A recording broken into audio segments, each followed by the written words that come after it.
Today I have this yarn that I frogged from a previous project, which I'm going to show you over here in the screen. So I made a sweater a while back, well, way back, and this is 100% superwash merino wool. And if you've used merino wool, you know that sometimes, well, not sometimes, it'll, once you wash it and maybe it's older, it'll become, you get an extra ease, like positive ease, which means it grows or becomes bigger. And so that is what happened to my cardigan, and it started looking not so good. And so I decided I didn't like it anymore. And so I have frogged that cardigan, and I am reusing this yarn to make my Jethro cardigan. And I still will have some left over because these were, I had bought 3 hanks of Miss Babs, and each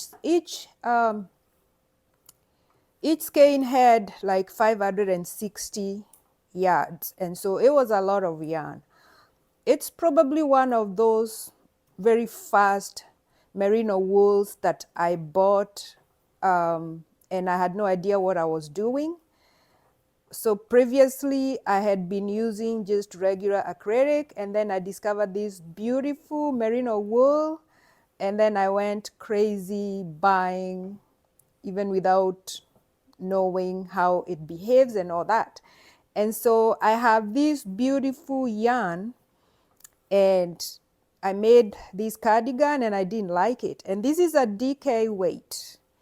And so I frogged it, and I've used it to make the Jethro cardigan. And so I ran out of the yarn that I had prepared, and so I am rewinding this into a hank, and then after I am done, I'm going to soak it in some warm water, and then it will straighten out, and it will look as good as new, which is what I like, because I don't typically like working with yarn that looks like this.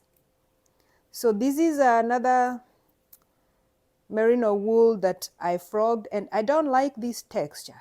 You can work with the yarn like this, but I have time, so I'm going to fix it. And this is some of the Madeleine, no, this is not Madeleine Touch. This is the same as what I have on the Swift. And so I'm going to soak these, and hopefully it will be dry tomorrow because it's hot, so that I can cake it and continue working on my cardigan, because I want to use these first before I go to the brand new cake, because I think I only used 2 and a little bit. And so I want to use up this first before I go to the brand new cake. I probably will not need it. And so it's a slow process winding it back on my Swift, because I have to do it manually, but I think it's worth the effort. And for me, it's a soothing process, and also it's I have a little extra time, and that's what I'm gonna do today. And then I'm going to wind some yarn, or I'm going to cake some yarn to make socks, because I'm almost done with the pair that I am currently working on. And initially this Swift was making a squeaking noise over here.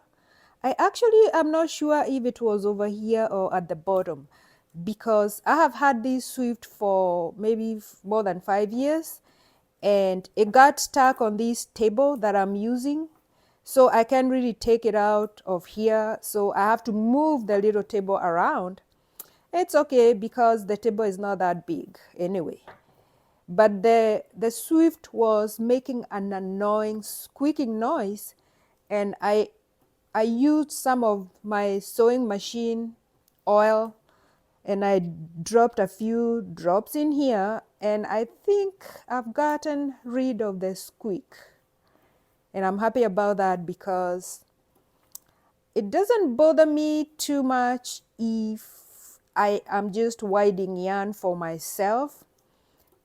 But this is the first time that I am recording something like this where I'm using a Swift, and it was really annoying on the video, and I'm sure it would bother some of you guys. And so I am so glad that the squeaking noise is gone, and I hope it's gone forever, because I have thought about replacing the Swift, but then I'm like, you just are using it in the house, so, and it's doing what it's doing. The only problem is that I cannot move it to a different service. I have to use this table, but that's okay. So hopefully the noise is gone for good. And I hope I didn't ruin it by using my sewing machine oil. I probably should have done a search to see if that was okay. But there's some metal in there, and then most of the other stuff is just, I'm not even sure, but it doesn't squeak anymore, so I think that oil must have fixed the problem. And so I'm just gonna keep winding this, and then once I have it in a skein, I will show you how I soak it, and then I'm going to hang it to dry, and then when it's ready I'll show you the results, because it makes it look as good as new. And I have seen a process where someone was kind of passing it over a steaming pot of water, you know, just holding it over the steam. But I think that is too tedious, especially if you have, this is like 500 yards of yarn, or at least 400. I don't think I want to hold that much over a steaming pot of water. So I discovered this method, and I think this works for me. And so it doesn't take that long to wind it again into a hank.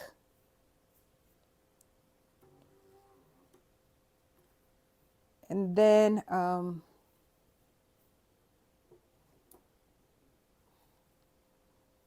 just going to tie the yarn in different places, like I've seen when I buy a skein of yarn. It's tied in strategic places, and so I'm just gonna mimic that, and then it will be ready to take a bath.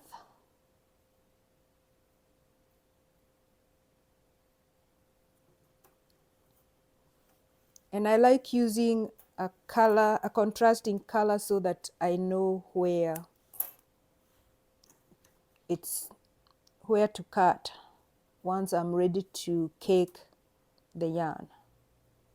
So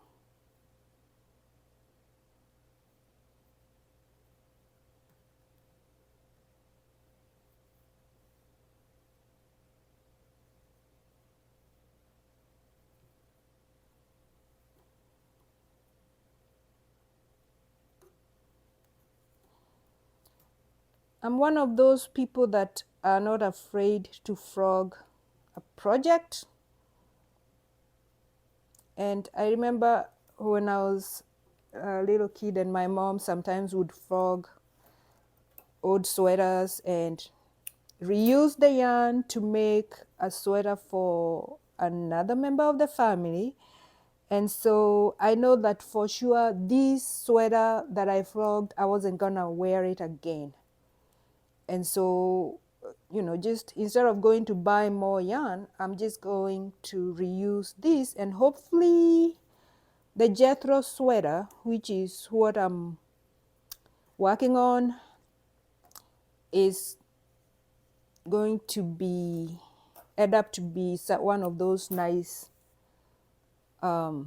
projects that don't disappoint me. I don't think it will, but it's a granny square cardigan, and it has granny squares, and the sleeves are knitted, the button bud is knitted, and the hem is knitted. So it's a unique construction, and it was a good opportunity for me to try granny square cardigan, because I have tried in the past and wasn't very successful.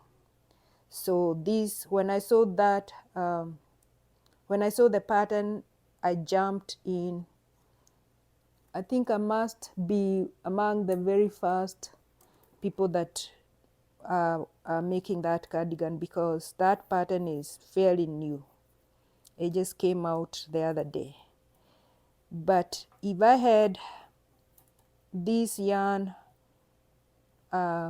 processed the way I like it, I would probably be almost done with the cardigan. So this has been holding me back, and hopefully it will be ready and I can continue working on it. So let's see, maybe I need to do another one here. Since I'm not an expert, I'm just gonna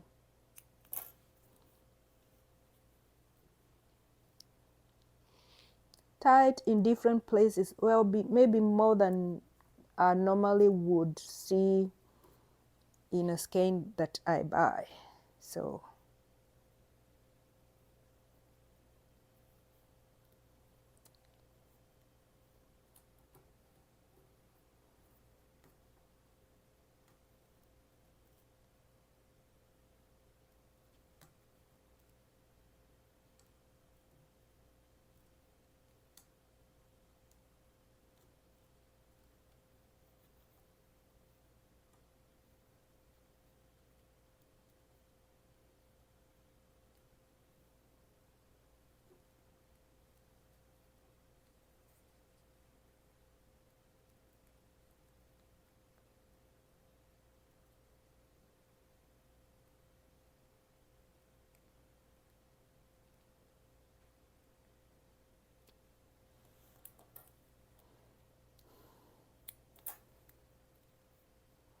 leave a comment down below and let me know if you have reused some merino wool, or and if you try to take the wrinkles out, or did you just use it the way with all the wrinkles? Because I don't know, I know some people don't reuse yarn, but I'm one of those that will reuse things or repurpose things, you know, and do something new with it.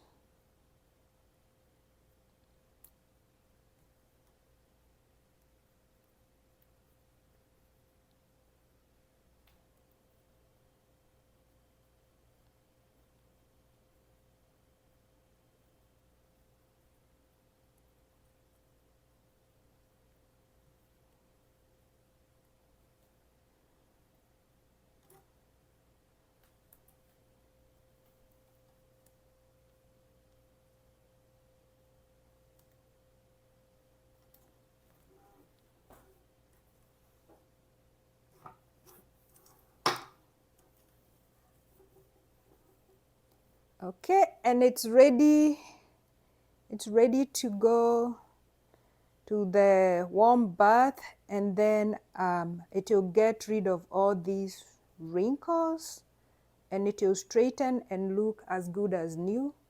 And I have all this yarn.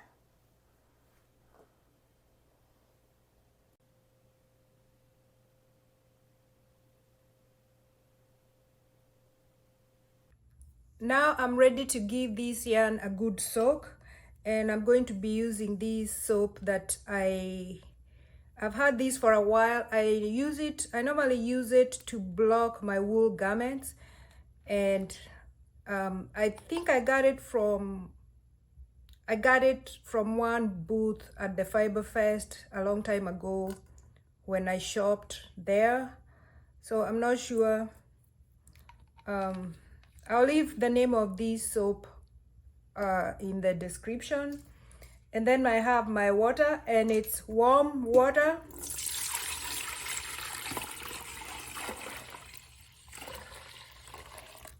So warm water, you can use hot water, because if you use hot water, then your yarn is going to felt. So I'm going to soak this. So this is what it looks like, and I'm going to soak it in this warm water and give it a little time. And you can see that it's already straightening. So the water has to be warm but not hot. Like you can see, it's comfortable for me to put my hands in it.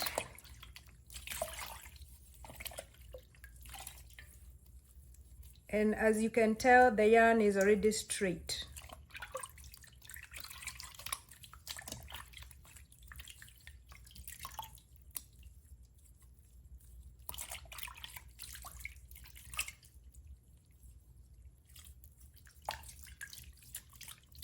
I hope it didn't get tangled up over here, but I'll fix that. So this is the method I use. I'm sure there are other methods, but this is my preferred method. And you can see the yarn is already looking good. And all the wrinkles are gone. And so I'm going to put it on a towel. And then I have the second skein here.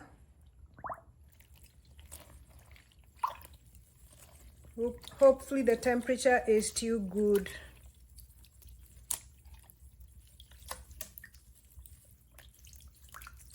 And you can see it's already straightening.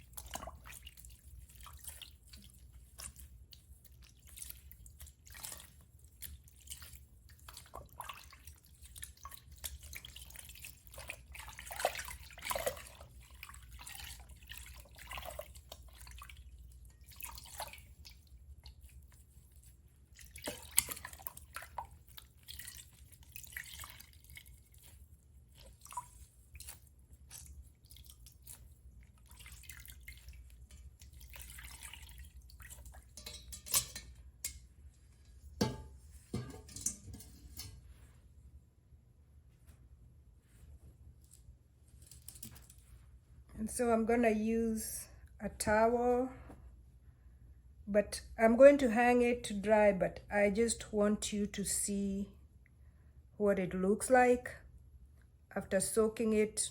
Not really soaking, just soaking it for a few, maybe 30 seconds in warm water, and it looks good. So the next thing is just try to soak all the extra water with a towel.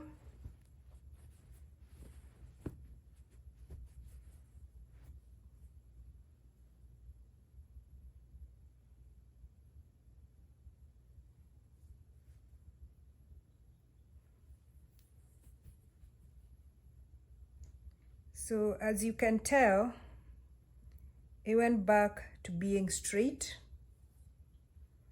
And this one might get tangled up a little bit, but I'll wait for it to dry and then I'll be gentle with it.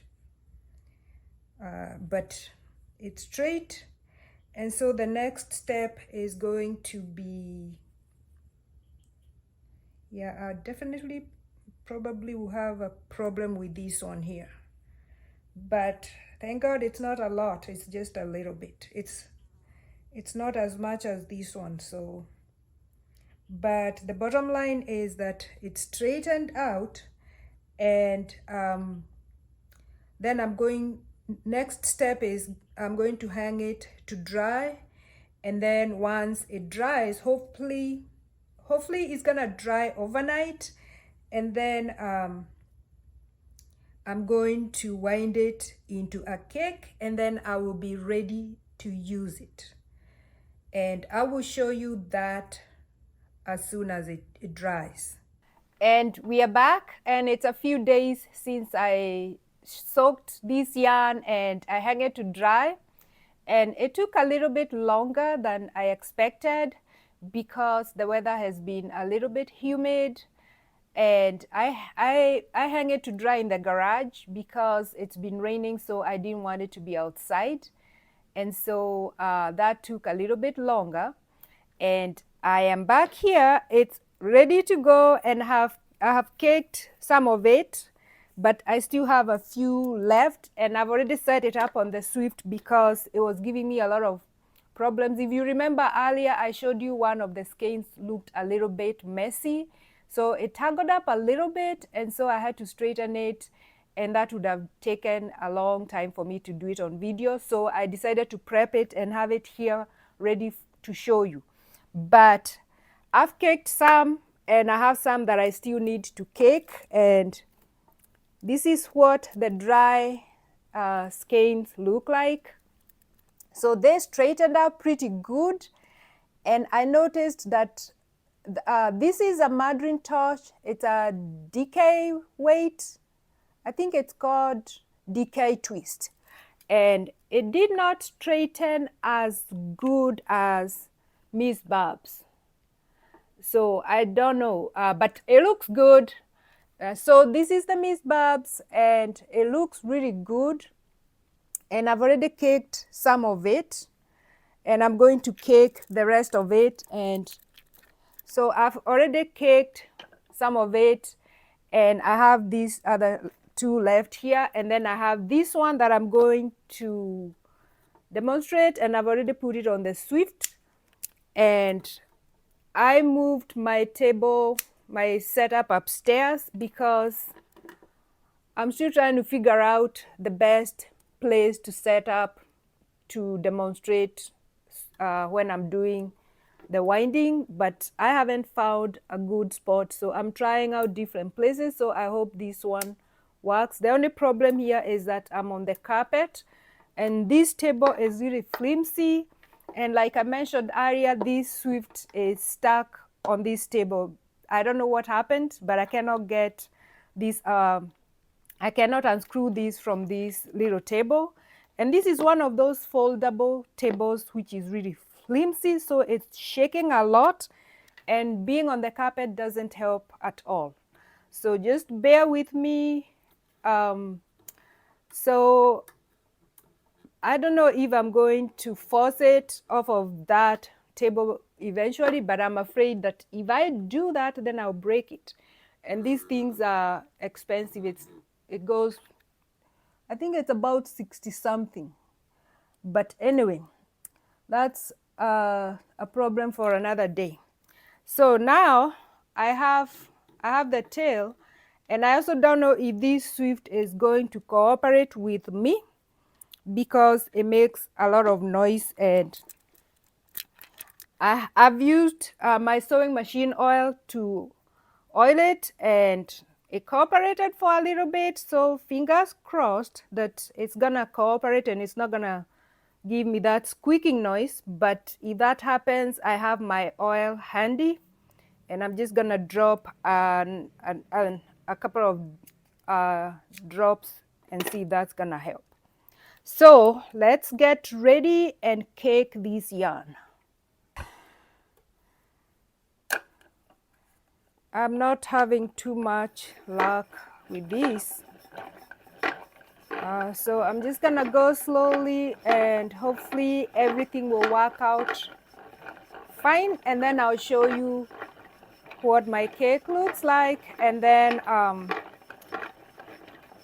I don't know if I'm going to go pick up the sleeves today or just continue working on something else. But this has been holding me back because I finished the granny squares and joined them a while back, but I couldn't proceed because I needed to prepare this yarn. So I'm glad that I'm finally able to do this.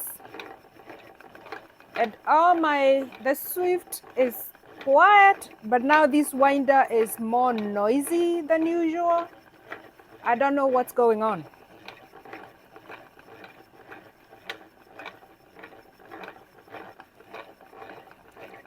And my table is shaking, but it's not shaking too much. Uh-oh, there the noise is starting again, but I don't have a long way to go, so I should be fine.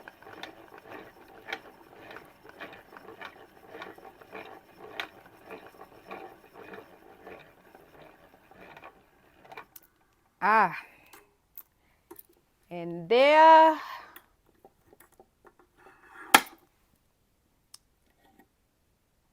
I have a cake, and it looks beautiful and it's ready. And I have this thing that I normally use for my yarn.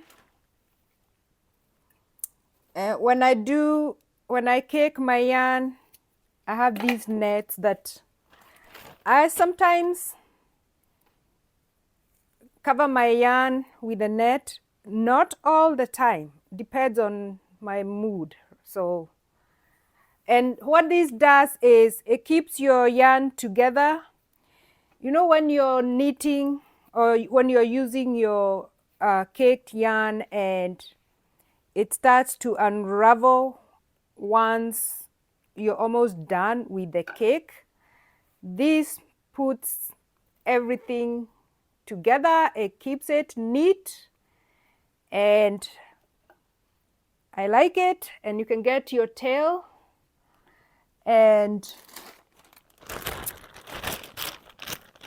so this is what happens when you're almost done with your yarn. But if it's in a cake, it's a little protected, and so it doesn't look as bad as it would if you didn't have the netting covering it. And this is the other cake that I processed when the yarn was ready, and I'm going to process this afterwards. I don't think this is enough to finish the cardigan. And while I am here, if you haven't seen the Jethro cardigan, I'm going to show it to you real quick.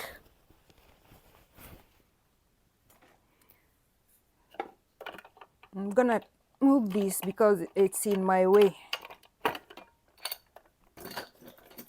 So this is the Jethro cardigan. And you can see it's a little cropped, but not too much. But I'm thinking it will grow a little bit because it's made with 100% merino wool, and so the sleeves are going to be all gray, and the button band is going to be gray, and that is why I needed to reclaim this yarn so that I can have something to work with. And then I have already swatched, so I know what knitting needles I'm going to use. So I have 2 swatches that I tested, and I used US size 7, and these are swatched and blocked. And I used this, on this one I used US number 6 knitting needles, and this is the one I like. I like the US 6. So I'm going to be using this to knit, and hopefully everything will work out fine and it will turn out beautiful. So that is the process that I use to revive old yarn so that it can look as good as new and be ready for the next project. That is all I have for you today.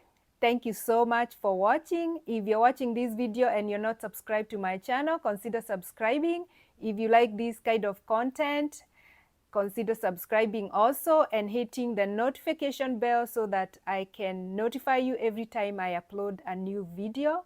And if you're already a subscriber, I thank you so much for your support and for being here. So until next time, happy knitting!